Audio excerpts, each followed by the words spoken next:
Bienvenue sur Comme 3 Com, le podcast produit par le blog wowcomsebo.fr. Aujourd'hui, on se penche sur un sujet qui fait beaucoup parler, hein, les deepfakes. Ces contenus audio, vidéo créés par intelligence artificielle qui imitent des personnes, des situations de façon assez bluffante, quoi. Oui, tout à fait. C'est une technologie qui a vraiment avancé très vite ces dernières années et ça soulève pas mal de questions, évidemment, dans notre domaine, la communication. On va explorer ça ensemble. C'est ça. On va voir un peu ce que c'est, les défis que ça pose, mais aussi les opportunités que ça peut ouvrir. Allez, on décortique ça. Bon, pour commencer simple, un deepfake, c'est quoi au juste? Comment ça marche en gros? Alors, en gros, ça utilise l'intelligence artificielle, des techniques comme l'apprentissage profond et surtout ce qu'on appelle les réseaux antagonistes génératifs, les GAN. En fait, c'est un peu comme deux IA qui jouent l'une contre l'autre. Ah oui, Oui, une qui essaie de créer le faux le plus parfait possible et l'autre qui essaye de le détecter. Et à force, celle qui crée devient hyper forte pour faire des visages, des voix, des mouvements qui semblent réels. C'est parfois très dur de voir la différence sans être un peu expert. d'accord, je vois. Cette espèce de compétition interne qui les rend meilleurs. Et forcément, ça amène des risques. On pense tout de suite à la désinformation, j'imagine. Ben oui, c'est le risque numéro un, on peut dire, hein. Surtout avec les réseaux sociaux, ça peut manipuler l'opinion publique à une vitesse folle, influencer la politique, en période électorale notamment. On a vu des exemples circuler après la rencontre entre les présidents ukrainiens et américains, par exemple. Oui, c'est vrai. C'est un vrai défi pour la sécurité, pour nos démocraties, quoi. Et au-delà de la politique pure, il y a l'impact sur la réputation, pour une entreprise ou même une personne publique. Tout à fait. Imaginez une fausse vidéo d'un dirigeant qui annonce un truc catastrophique ou qui tient des propos choquants. Une grosse boîte peut réagir, mais une PME, C'est plus compliqué. oui, elles ont moins de moyens pour contrer ça rapidement. Ça peut vraiment salir une image, détruire la confiance.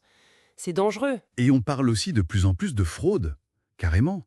Là, ça devient financier. Exactement. Les cybercriminels s'y mettent, hein. On voit des deepfakes de célébrités pour des arnaques, des faux placements, ou même l'usurpation d'identité vocale. Ah oui, hein. Oui, cloner la voix d'un patron pour demander un virement urgent à un comptable, par exemple, c'est déjà arrivé. Ça chiffre en millions parfois. C'est plus de la science-fiction, ça. Comme cette histoire dont on a entendu parler, Hansen en 2025, je crois, qui s'était fait avoir par de faux messages de Brad Pitt. Bon, c'était peut-être plus anecdotique, mais ça montre le côté personnel du risque aussi. Oui, ça touche à tout. Et ça joue sur la confiance, l'autorité. C'est assez glaçant. Alors face à ça, on fait quoi?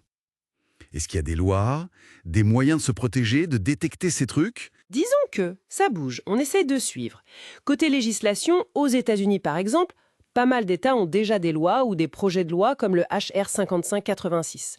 Le Danemark aussi a proposé une loi contre les deepfakes sans consentement. D'accord. Et certains endroits comme le New Jersey ont élargi leur loi sur l'usurpation d'identité pour inclure l'IA. On adapte le juridique, quoi. Et la technologie elle-même, elle peut nous aider à repérer ses propres créations? Ben, c'est la course à perdre. Il y a des programmes de recherche, aux USA notamment, pour développer des outils de détection. On cherche les micro-défauts que l'IA lasse parfois. Genre poids? Des clignements d'yeux un peu bizarres, des reflets étranges, des petits détails comme ça.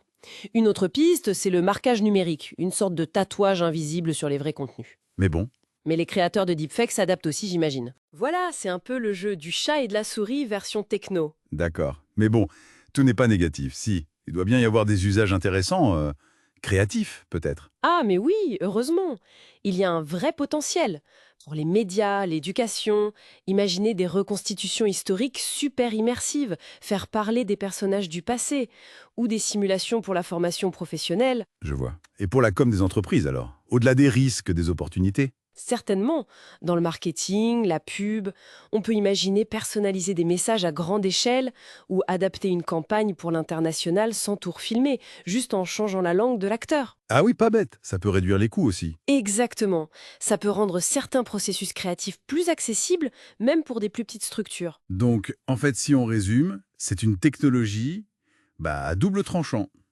D'un côté, des possibilités créatives, pratiques, et de l'autre, des risques importants pour la confiance, la sécurité. C'est tout à fait ça. L'enjeu, c'est de trouver l'équilibre. Encourager le positif tout en mettant des garde-fous contre le négatif. Et ça nous amène à une question plus large, je crois. Laquelle? Dans ce monde où distinguer le vrai du faux devient de plus en plus compliqué, comment on fait, nous tous, pour rester vigilants? comment on garde un esprit critique face à ce qu'on voit, ce qu'on entend? C'est une question qui va nous suivre, je pense. Une bonne question pour continuer à réfléchir, effectivement. Merci beaucoup pour cet échange très clair. Rendez-vous au prochain épisode.